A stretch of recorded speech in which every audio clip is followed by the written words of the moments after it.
Hello, everybody. Hello, this is Esoteric Astrology Adventure number 125A, and we're on page 488 of the book, and we've been dealing with some very interesting material talking about the triangles through which the rays express, and I've been trying to deal with the most enigmatical statement that it will be apparent how necessary it is to know which of the triangles is the focal point of transmission, because in this way it will be discovered which ray energy is in major or minor expression, and I've offered a number of possible explanations for that, but perhaps as many questions as there may be explanations. Now we will go on, and we're just about getting to the place where the large chart is going to be shown. But before that, Leo, as we have seen, is, for instance, a most important transmitting agent in the present world crisis. This means, therefore, that ray 1 and 5 are exceedingly active. Well, here we are not talking about a triangle, but a constellation in two triangles, namely Aries, Leo, Capricorn, ray 1, and Leo, Sagittarius, Aquarius, ray 5. Okay. So, trying to get to the bottom of what the Tibetan meant by that enigmatical phrase, there's no question that through every, that a ray works through three constellations, and through one of them it works most and is transmitted in a major way. But there we're not talking about a triangle, we're talking about a constellation. Secondly, it will mean that the sun's influence is potent both exoterically and esoterically, since the sign or constellation is potent, the ruler is also potent. It means also that the planets which are related to these two rays will be very active, and therefore Pluto, ray 1, he's leaving out Vulcan, and Venus, ray 5, are dominant in producing world results. I think he gives the scheme by which he can interpret here, are dominant in producing world results. I cite this as an instance of the interrelation of planets, constellations, and rays. So if a sign is very, very active, then the rays passing through that sign are very active. If a sign or constellation is prominent, then the rays passing through that sign or constellation are prominent, and so are the ruling planets of those rays, the ray rulers.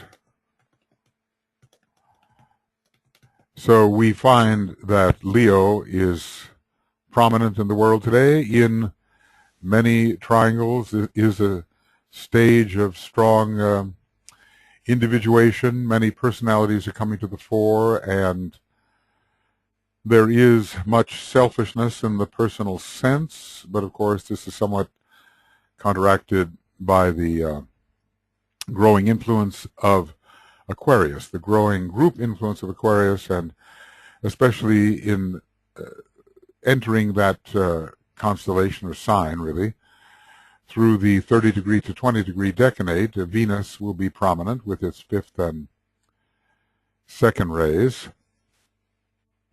And also for disciples and aspirants, Jupiter, giving the 2nd ray beneficence of group consciousness, will also be prominent, counteracting some of the Leonian selfishness.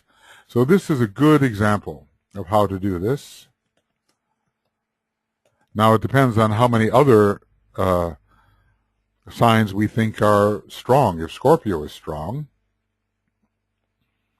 then Scorpio is only appearing in one ray triangle. If Scorpio is strong, then the fourth ray is strong.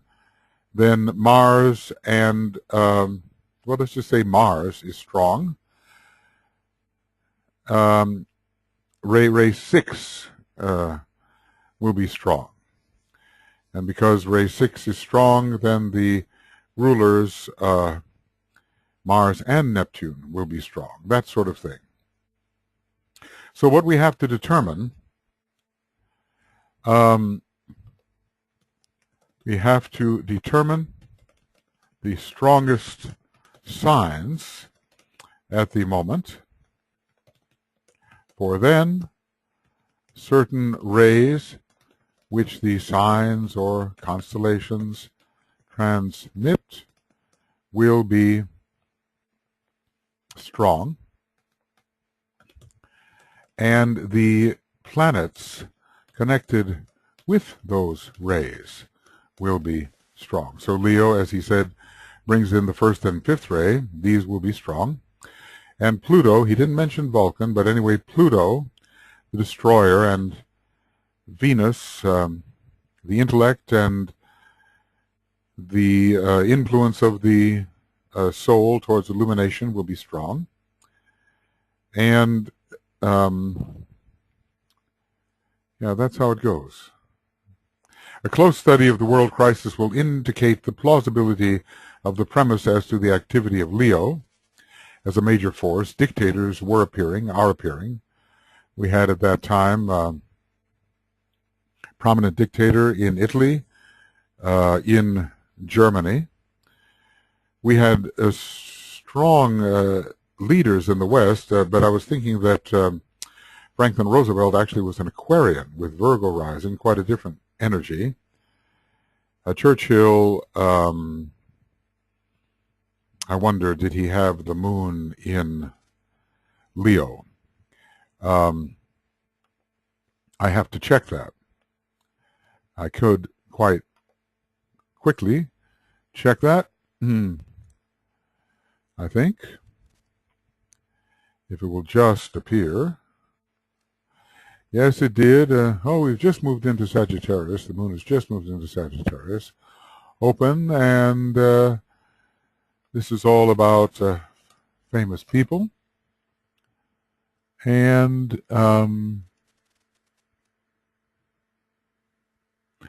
famous and cleaner.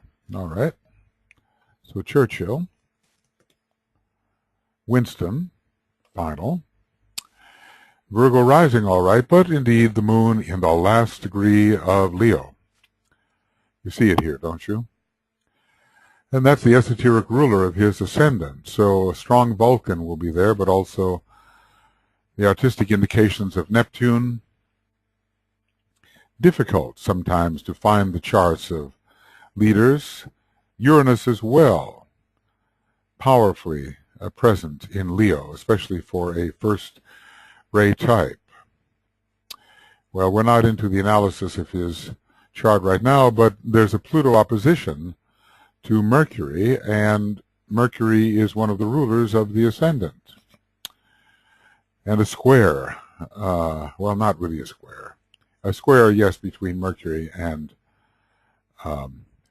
Uranus, giving some of the outrageous statements that he made, which were so shocking and so delightful at the same time. So a plausibility of the premise as to the activity of Leo as a major force. Let's call it the emergence of integrated personalities, some of them selfishly integrated. If you've, taken a look at Mussolini's posturing, here's a man born with the sun in Leo and Scorpio rising, and we have Hitler, who had Scorpio, who had Leo strong in his chart and an elevated Saturn in Leo, giving the Shambhala influence, as I have noticed, but he did invert that. And others on the world stage who assume that dictatorial role. Lately, there's been a fall of dictators in the Middle East. Of course, it could be that they would be replaced by dictators equally repugnant, representing some other ideology. Could be. But it's an Aquarian movement to bring down the dictators and to let the people speak, as they have been in Egypt. They've been amassing and making their influence felt, and this is not only the influence of Cancer for the mass consciousness, but there's some intelligence in it, and Aquarius is involved. The large group speaking against the self-reinforcing dictator. So we are in the stage of the emergence from the mass of the individual. We're in the stage of the emergence from the individual of the initiates of the first degree, and probably the emergence from the probationary initiates of truly illumined human beings using the Leo energy. It is a strong force at this time, and he told us how to interpret first the sign, then the rays which pass through the sign or the constellation, ray 1, ray 5, in this case Leo, and then the planets which deliver those rays. Then the planets which deliver the rays. That's, well, now, of course, the interesting thing is Leo is very prominent, but more of ray 1 goes through Aries than any other sign. Now, the question is, which is more powerful at the present time, Leo or Aries? Aries is impulsing the New Age in that triangle along with Leo. If it had been Aries, we would have first the sign, Aries, then the rays which pass through the sign or constellation, which would be ray 1 and ray 7, then the planets which deliver the rays. In this case, Pluto for ray 1, unless we call it Vulcan, and Uranus. So pretty drastic energies there passing through Aries. I think we see how we do this. If the sign, the sign under consideration had been Aries, then we do it in the following way. And we can do this for every constellation. Now, not all constellations are equally prominent at this particular time.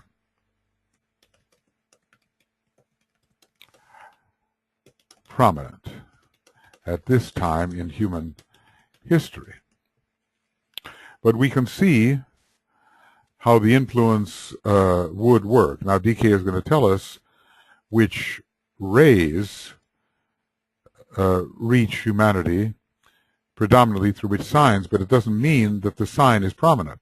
If we see which ray will reach humanity via a certain sign, or let's say mostly via a certain sign, it does not tell us which whether the sign is prominent.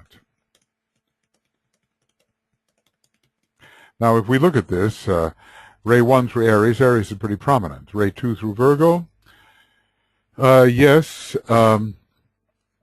certainly among disciples, Virgo is prominent. Ray 3 through Cancer for the mass. But Capricorn, Ray 3 for Capricorn for the disciples is Cancer prominent? Well, the mass consciousness is very strong. Scorpio is prominent for Ray 4. Ray 4 is prominent through Scorpio. It is a time of battle and of conflict. Ray 5 is presently passing through Leo, but is going to switch to Aquarius before long. Will Aquarius be prominent? Yes. Ray 6 through Sagittarius. Sagittarius is not especially prominent, except among disciples, perhaps. And to the extent that there are integrating personalities, they will have one-pointed desires. So Leo and Sagittarius go together in that respect. But the sign Sagittarius is not necessarily one of the most prominent signs at this time. Thus, I think, but, you know, the text coming up could correct that view. And what about Ray 7? Predominantly through Capricorn. Is Capricorn prominent? Yes. Capricorn is giving personality ambition to those who are selfishly integrated, and the urge toward more spiritual attainment and initiation for those who have reversed the wheel or are reversing the wheel. It seems like all the rays passing through the signs with which they are presently most affiliated or have the strongest passage, that all the rays are passing through fairly prominent signs. We could probably hierarchicalize these signs in terms of prominence.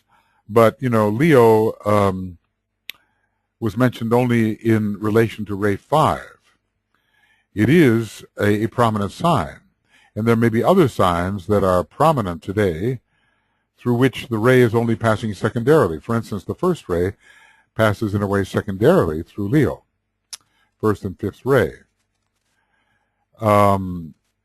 It passes more strongly through Aries. The question is, which of those signs is more prominent, dominating in our present world? We have right now, in this stage of history, this period, we have Uranus and Aries, and we are having all kinds of revolutions and overthrows.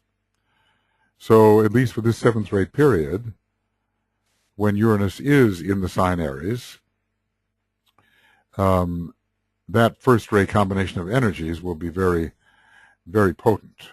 And Uranus and Pluto will be very potent. Uranus even has some first ray in it, strong first ray, though more recessed perhaps, and perhaps not responding as strongly now as it will in a more first ray period, or a time when humanity is more developed. Earlier in this treatise, I gave you the relation between the rays and the constellations, okay, and stated that each of the 7 rays expresses itself through the medium of 3 constellations or through a triangle of energies. I might have forgotten that he's done that already. And so when I was talking about these things, it's not necessarily new material, hopefully not. In fact, hopefully one has in mind the rays and the constellations. Each of the 7 rays expressed itself through the medium of 3 constellations or through a triangle of energies. The relation is the basis. This relation is the basis of the entire science of triangles and therefore of astrology itself. This relation, does he mean the relation of the rays to constellations through which a ray passes? Let's look at that again. This relation, the relation between the rays and the constellations, well, that is what he's talking about. This relation between the rays and the constellations is apparently the basis of the entire science of triangles. It does unite those 2 important factors. One as a demonstration of a second ray way of learning and of seeing relationships in cosmos. That's the science of the 7 rays. And then the other astrology, demonstrating a third-ray perspective and a third-ray understanding. This relation is the basis of the entire science of triangles and therefore astrology itself. It is also related to the rays, the constellations, the ruling planets, and our Earth in a great synthesis of energies. Okay, so we have some very, very fundamental triangles here. We'll see them in just a moment, of course. There they are. And I'll have to adjust them so they look a little better. I'll do that shortly. It is also related to the rays. The relation is related to the rays. The constellations, their ruling planets, and our Earth in a great synthesis of energies. And we want to understand this synthesis. We want to understand this synthesis, but not in any arbitrary way. Because, some people have thought, well, okay, Scorpio is rising sign indicates the power of the soul, you must be a fourth-ray soul. We can get that crude, that unsophisticated. So we have to understand some of the subtler factors. It relates our solar system to the larger whole and our tiny non-sacred planet to the solar system. Well, we're looking here at the double Dorje, the double diamond that's appearing around 610 of this book. Here we are. Take a look here, you see. And we have just an example of a ray on a pretty high level. Star in the Great Bear, ray 1. Well, that might be a transmitting agent and might tell us something about the etheric body. If a center in the head, such as a star in the Great Bear, can transmit through a petal in the higher head center, we have kind of a reversal of direction.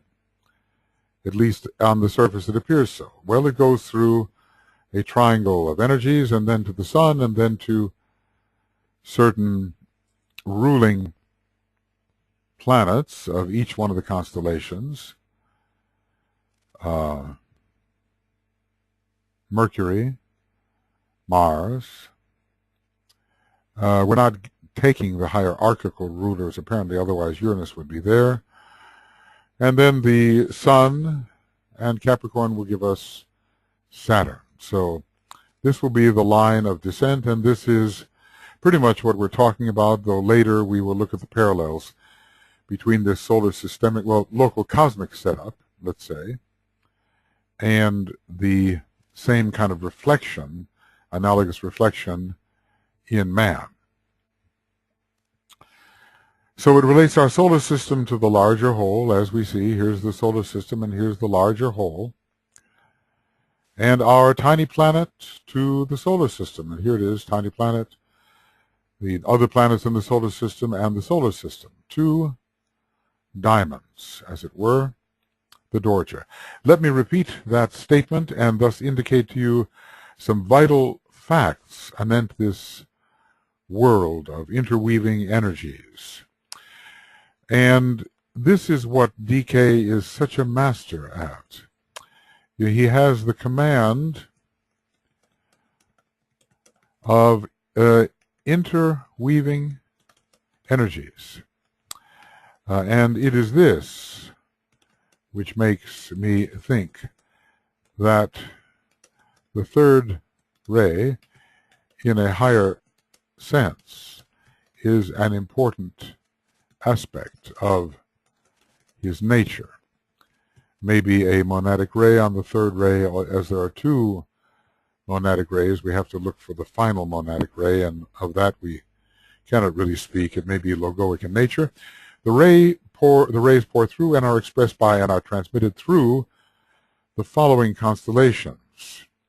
But as I said, if the ray is coming from one of the stars in the Great Bear, how is it that in some way it seems superior to a constellation. Let's take a look at this Megrez. It's a fourth ray star. At least when we look at it from a great distance, the fourth ray seems involved. Other factors may be involved, we know, but we don't have a close-up of it. And that relatively small star, presumably in the head of the one about whom naught may be said, passes through a great constellation, Scorpius, with some stars which are 2,000 light years away and are of great absolute magnitude, with Antares being a giant star. They dwarf Megrez by comparison, and yet it is said that the power of Megrez is the originating fourth ray source, and it will pass through Scorpio and other constellations secondarily, as if it somehow controls them. So sometimes I think the tail is wagging the dog here, and maybe what we're talking about is passing through not so much the constellation, but the sign within the aura of our planet, or maybe the signs within the aura of the sun, which are attuned to these great constellations. I think every planet has its own type of 12-fold zodiac surrounding it in Davic substance. And I really got the idea somehow from Alan Leo in his book Esoteric Astrology, which was written almost 100 years ago, about 96 years ago. It seems that the signs are associated with each one of the receptors, whether it's the Earth or the Sun even. So when the ray enters the sign, then of course the ray is superior. But when a star like Megrez is passing through Taurus, the constellation Taurus, and Scorpius and Sagittarius, those are immense beings, lords of constellations. So you kind of wonder how the lord of a star, a solar logos, can be in a superior position to many solar logoi and three great constellational logoi. This is my magnitude problem, and some people say, well, you're not thinking occultly, but I'm thinking reasonably, I hope. Because the magnitude, the absolute magnitude, both in light and power of some of these constellations is tremendous compared to the rather faint star Megrez, which gives us the fourth ray. But were Megrez, its energy to pass through lesser beings which are attuned to those higher constellations, then I could really see it. It would pass through something like the signs gathered around the sun and then go out to certain planets and then come to the Earth. So there are complications and difficulties here. The rays pour through and are expressed by and transmitted through the following constellations. So we'll look at those in just a moment. And I think here that we are familiar with this chart. Ray 1, Aries, Leo, Capricorn. And, looked at in terms of the first, second, and third aspect of the ray, it's pretty obvious here that Aries carries the first aspect of Ray 1, Leo the second, and Capricorn the third. They have their association anyway with those three aspects. With the next one, Gemini, Virgo, Pisces, it's hard to say. Gemini is the head of the cosmic Christ. Virgo is, see, both Virgo and Pisces have a strong second ray. So which one represents more the third aspect? I mean, are they absolutely in order here? Because there is more of the second ray coming through Virgo at this time than through any other of these other constellations. Does Virgo really represent the second aspect. But Pisces could as well, though Pisces is related to the waters of space, which are matter. When it comes here to the third ray, I think, the third aspect seems to come through Cancer, the second aspect through Libra, and the first aspect through Capricorn. It's hard to think of Cancer as a first aspect source. When we come here to ray 4, if we wanted to look at the first, second, and third aspect, how would we do this? Taurus, of course, is ruled by Vulcan, but it's also the second sign, and Scorpio has a strong first-ray connection with it, and is the constellation of Hercules. Interesting that two of the signs which are considered rulers of cosmic decanates, and also sometimes called cosmic decanates themselves, are found in relation to ray 4. And so this sense of the 7 solar systems, of which ours is one, must be pretty strongly related to ray 4, even though Mars, the ray 6 planet, is its expression. Well, Scorpio is the main distributor of ray 4. Is it involved here? Is this the first aspect? Even though in order it's in the second position, with Sagittarius, the vision, the Jupiterian sign, in the second aspect, and Taurus, which we already know is connected with the Earth and with ray 3, in the third aspect position? Perhaps. I don't think I've ever done this before, tried to figure out the aspects of these, whether the first, second, or third aspect of divinity.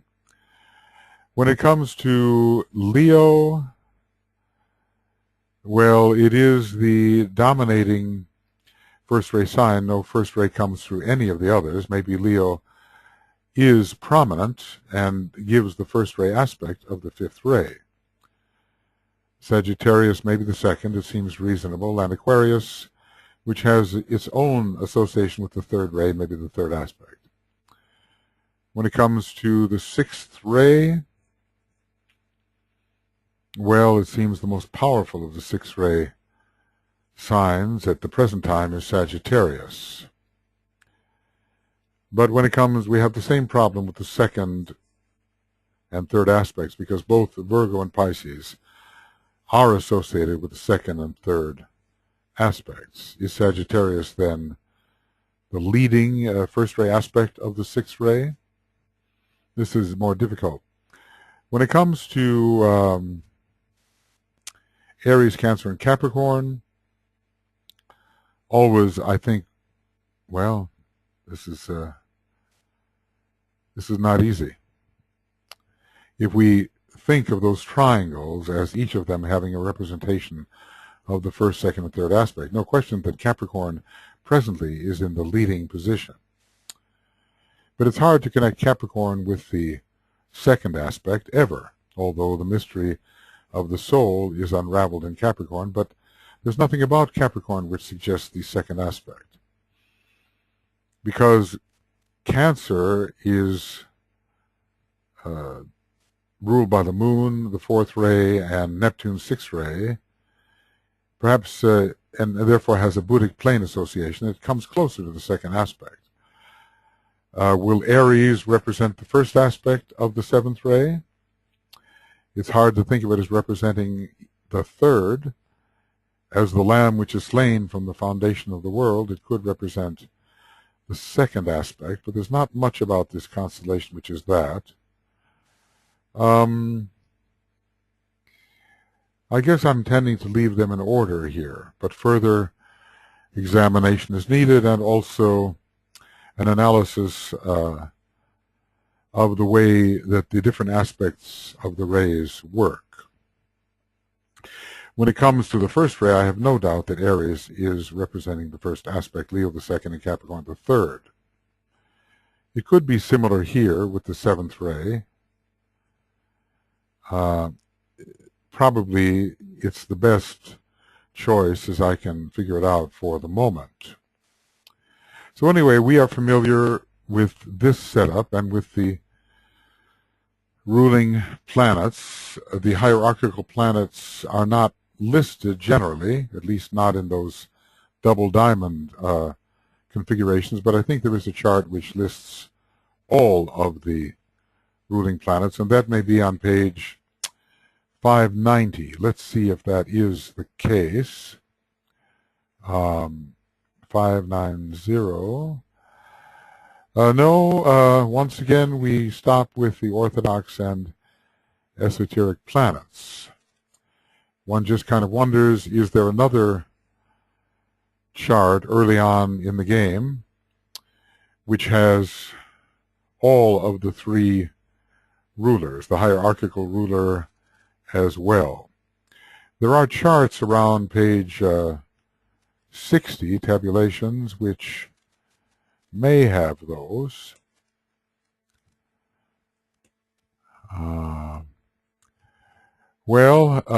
These are charts of relationship,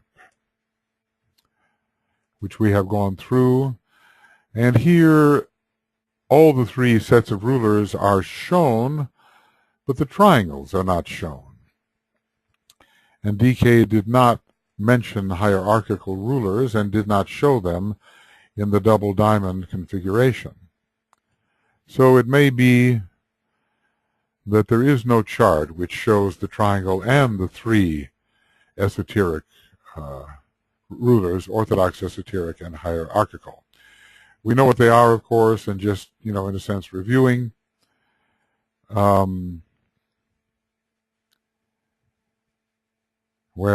Let's see. Page 590.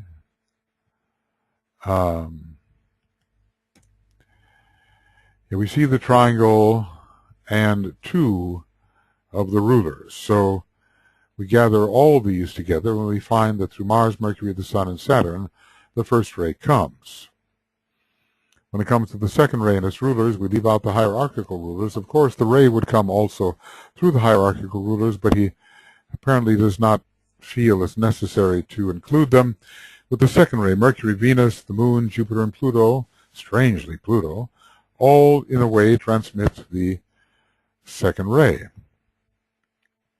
We have enough complication without adding the hierarchical rulers, don't we? With the third ray, it comes through the Moon, Neptune, Venus, Uranus, and Saturn, 5 planets by which the third ray reaches us. With the fourth ray, it reaches us through Venus, Vulcan, Mars, Jupiter, and the Earth. Again, 5, in this case, 5 planets. With the fifth ray, the Sun, Jupiter, the Earth, Uranus, and Uranus, 4 planets. And the sixth ray reaches us through, now remember, these are not ruling planets because they certainly reach us through the ray rulers, but these are orthodox and esoteric rulers of the constellations through which the ray is focused. Mercury, Moon, Jupiter, Earth, Pluto, 5. I wonder, is there ever a time when there are 6 planets in the orthodox and esoteric? Mars, Mercury, Moon, Neptune, Saturn, 5 again for the 7th ray. Now, sometimes when we look at these planets, we don't think, goodness, via Neptune, the 7th ray is reaching us. Via Saturn, the 7th ray as well. Or the Moon or Mercury or Mars. Here, some of them are so unlike the 7th ray. We wouldn't think that there can be any flow-through given the nature of these planets and how different they are from the ray. Occasionally there's a close correspondence, and then I suppose the ray will come through the planet very powerfully. Let's just say, well, we've got the first ray, and it will come powerfully through Mars and through Saturn, and not so much through Mercury, but nevertheless through Mercury, you see. Well, I think we know how to make this tabulation work for us. And now, what does he say? Certain interesting facts emerge if this tabulation is carefully studied. And let me list some of them for you. In other words, other interesting facts could emerge, leaving you to apply the information as may seem best. I think every fine teacher has to learn not to tell all. And Master Morya said something to this effect, that to give all is to put on chains. It no longer has the individual, the receiving individual, exercise his own faculties. So that is the problem. Well, DK has given so much, but is very far from giving all, because we couldn't assimilate it in the first place, and there would be no time to give it. This interrelation is effective in this world cycle, and will remain so until the end of the Aquarian age, and we would have to ask which Aquarian age, because there is a small precessional age and a large one of some 25,000 years. Is a world cycle then, can a world cycle be as small as a precessional cycle? And can the rays change that rapidly and pass through other constellations in just another 2,000 or so years? Or are we talking about an actual Platonic year cycle, 25,000 years, 25,920 by the normal calculations? By this I mean that these 7 triangles of energy are today pouring their force through one of the constellations in each triangle. So maybe what he's trying to say is, and this would maybe be a little more reasonable, that there will be a revolution in the triangles after the age of Aquarius, and a different constellation will then be the main recipient and conduit for a particular ray energy. Well, we even see that happening right now. The 5th ray energy, which has been expressing itself through Leo, interestingly enough, and even is at this time, is changing to an expression through Aquarius. So in a sense, Aquarius is taking the predominant position in that triangle. Every time there is a predominant position, is it like ray 1? Even though the constellation itself may be very, very different from ray 1, Virgo seems to be in the predominant position of the 2nd ray triangle, even though in a sense Gemini may be considered the major 2nd ray sign, and perhaps Pisces as a cosmic decanate or a cosmic decanate ruler. All right.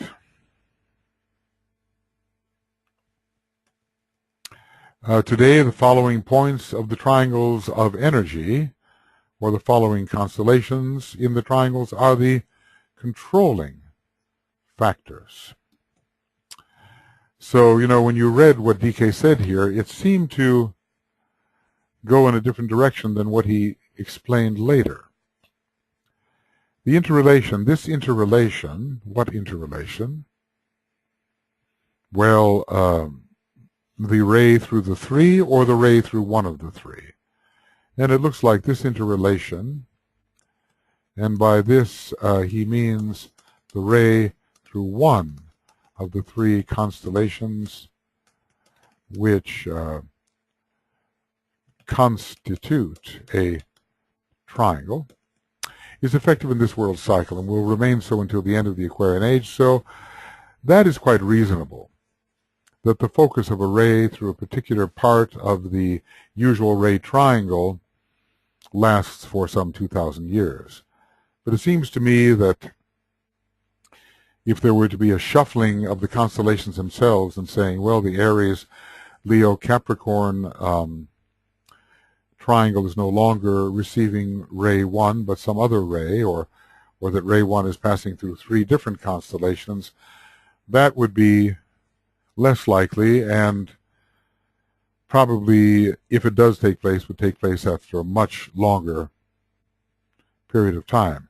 It does seem, when studying the constellations, that the rays which pass through them are very much attuned to what is happening with the constellations. A second ray, we have Gemini as the relating factor between all pairs of constellations except itself and Sagittarius. When it comes to Virgo, it's birthing the Christ child on the second ray. When it comes to Pisces, it is the source of salvation through love and sacrifice and general self-effacement.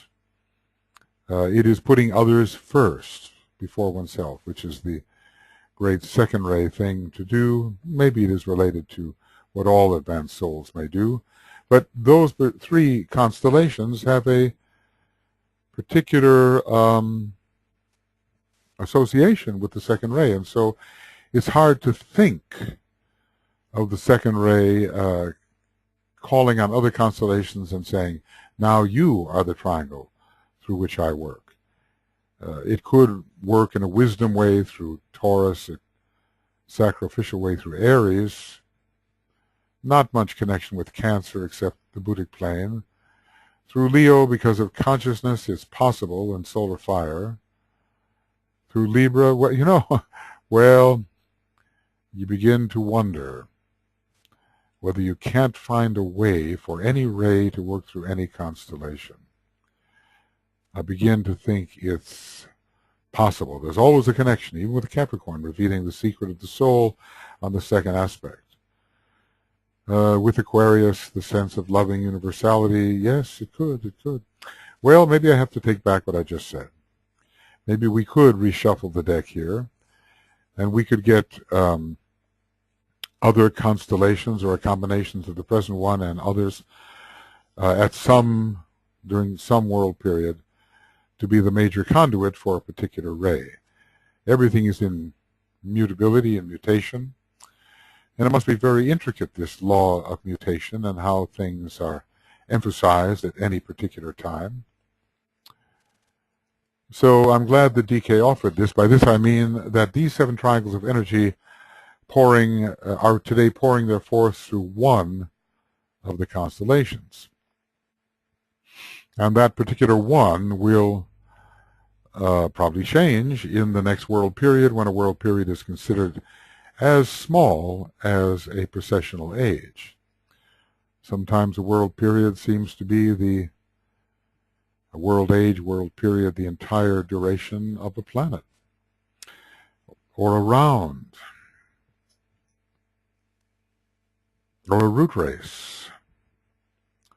So that is one of the most blinded terms, and it succeeds in blinding the science of cycles. Today, the following points of the triangles of energy, or the following constellations of the triangles, are the controlling factor. Aries, this constellation, as might be expected, is the source of the initial energy. Producing the new age, there are other energies, of course. And what were they? There are, how about that? Are other energies producing New Age. And if we remember, they were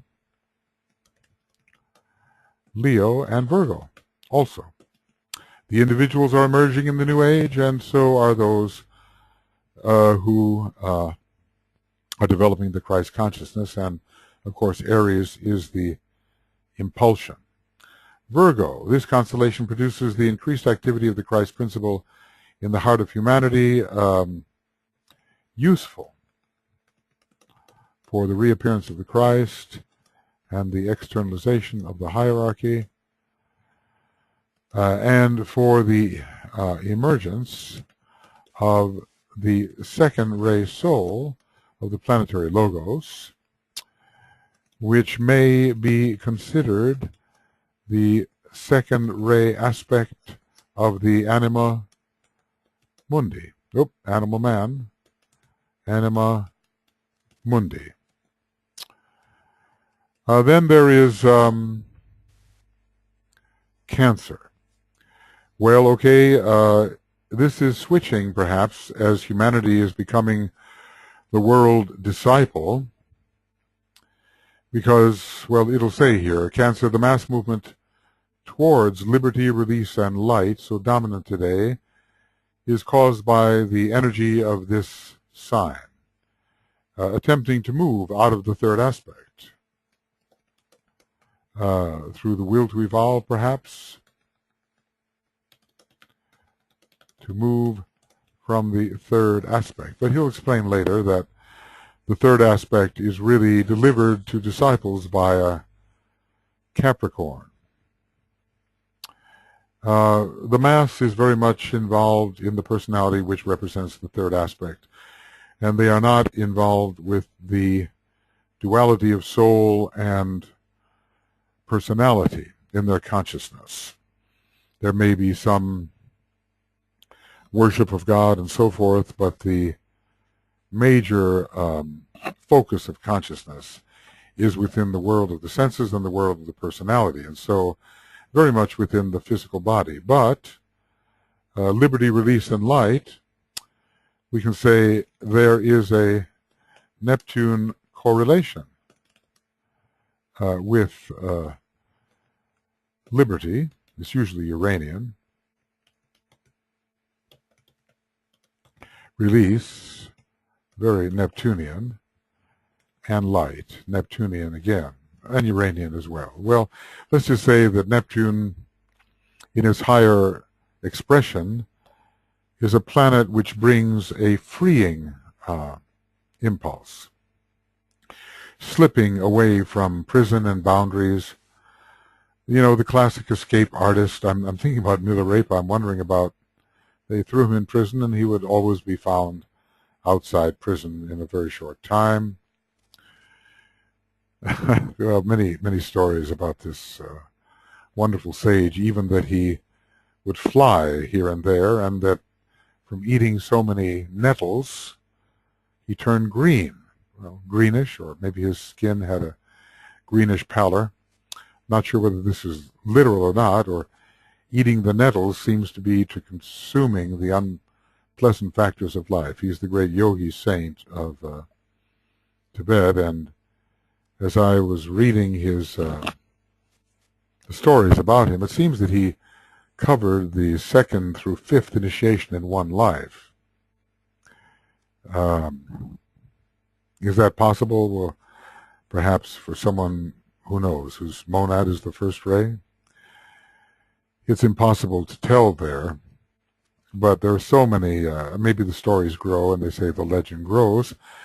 Ray 4 through Scorpio, through this constellation comes the testing of humanity, the world disciple, and the world wars are, or have been,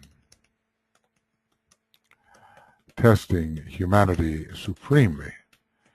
And, you know, will DK write somehow about the World War, which occurred in stages from 1914 to 1945, and then later again in the teens of the 21st century? Well, certainly the war is raging on the inner planes between good and evil, and between progression and retrogression. Leo is the sign, it brings in the fifth ray, which produces the growth of individualism and of self-consciousness, so prevalent on a world scale. So this will give way to a more Aquarian application of the fifth ray. But what we have is the law of cleavages, producing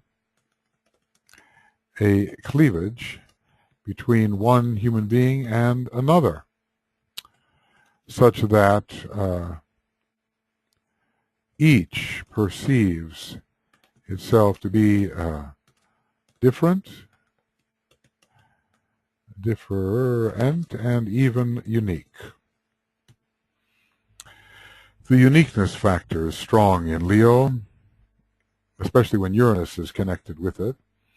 But a kind of ring-past knot is drawn around the individual, and he says, this is my boundary, This is what I am this and not that, this and not that. Later, with soul consciousness, the individual will say, I am this and that, and as much that as I am this. And with the oneness factor, there is no this and that. So, Ray 5 is prominent today, but shifting towards Aquarius, as he will discuss.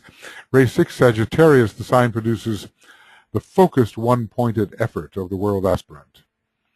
There are many aspirants in the world, and all of human beings, in a way, the whole entire human race is considered an aspirant.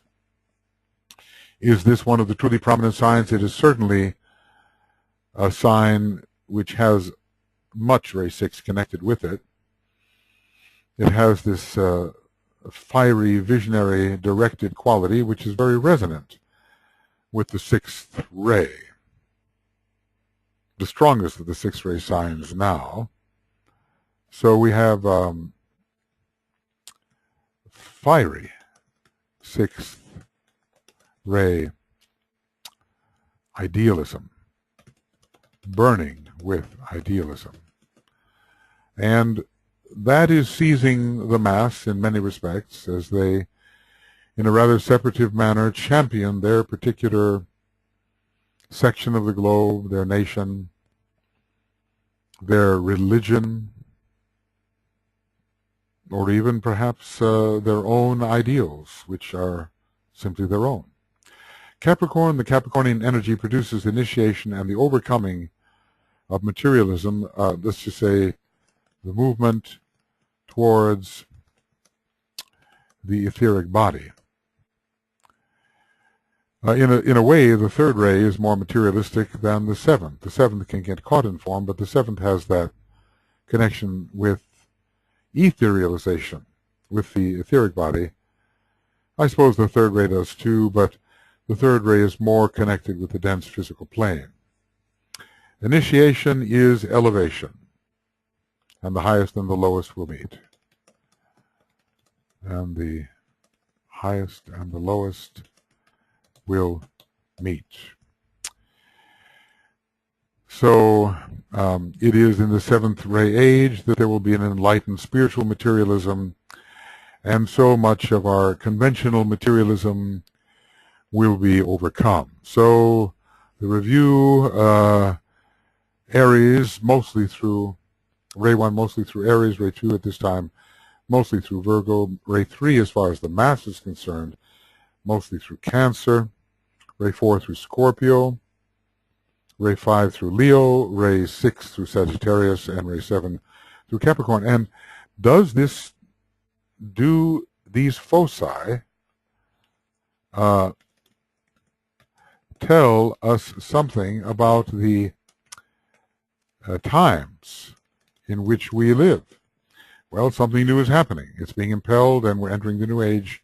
Ray 1. The Ray 2, Virgo, the birth of the Christ consciousness, is burgeoning in many. Ray 3, the mass which has been blind, is moving now towards greater freedom. The 3 and the 6 are much connected. The Neptune idealism is there. And there is a movement towards education and evolution, and the mass is on the move. Ray 4, everybody's fighting. Scorpio. There's a great conflict within man and within the different human groups. Will the low or the high prevail? Ray 5, the individual is distinctive, and many of those who think of themselves as distinctive individuals who have their own way, their own unique way, are merging. Ray 6, there is aspirational idealism in the individual, in the aspirant, and in humanity as reaching for something higher and not content with this present state. And Ray 7, through Capricorn, initiation is on its way. I guess these 7 really tell us something about the quality of our times. And later, maybe after the age of Aquarius, when when the triangle may revolve and the ray may work through a different constellation, perhaps the times will be very different, and the coming of the rays through different constellations will give us a qualitative understanding of the times through which we are living at that distant time. It will be noted in this tabulation that several of the constellations find themselves in one or more of the triangles of energy. And what will this show? Well, we'll get on to that. I think we are pretty much at the point. Why don't we say the great invocation here and call this the end of Esoteric Astrology Adventure number 125A, and we are on page, are we still on 490? We are. We're on page 490, and this will be either 125B, page 490, or 126A, depending. It's getting late here. This is the 6th program done today. I wish I could do 8 a day. That would be the way to do it, but one could become quite fatigued doing that, and the quality of thought might diminish. There are cycles during the day when there's greater illumination and perhaps less at certain times. So let us, okay, let's see how this looks. No, that's not what we're going to want. We're going to want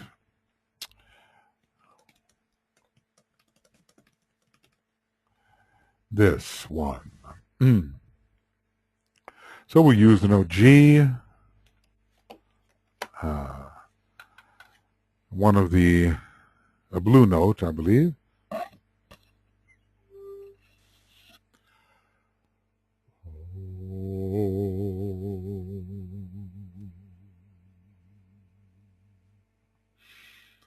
From the point of light within the mind of God, let light stream forth into the minds of men. Let light descend on earth. From the point of love within the heart of God, let love stream forth into the hearts of men. May Christ return to earth. From the center where the will of God is known, let purpose guide the little wills of men, the purpose which the masters know and serve. From the center which we call the race of men, let the plan of love and light work out, and may it seal the door where evil dwells. Let light and love and power restore the plan on earth.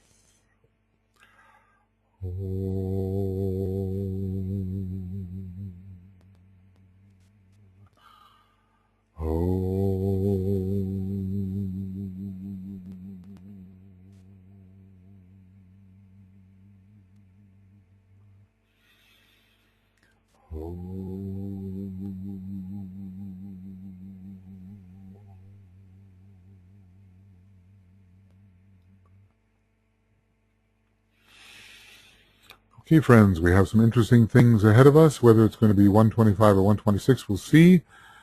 And we will go on and note some of the interesting factors about this chart of the rays and the triangles of constellations through which they work, having noted that the particularly strong signs at this time, in a larger sense, through which each ray works, tell us something quite important about the times through which we are passing, our moment in history. Okay, we'll see you soon. Bye-bye.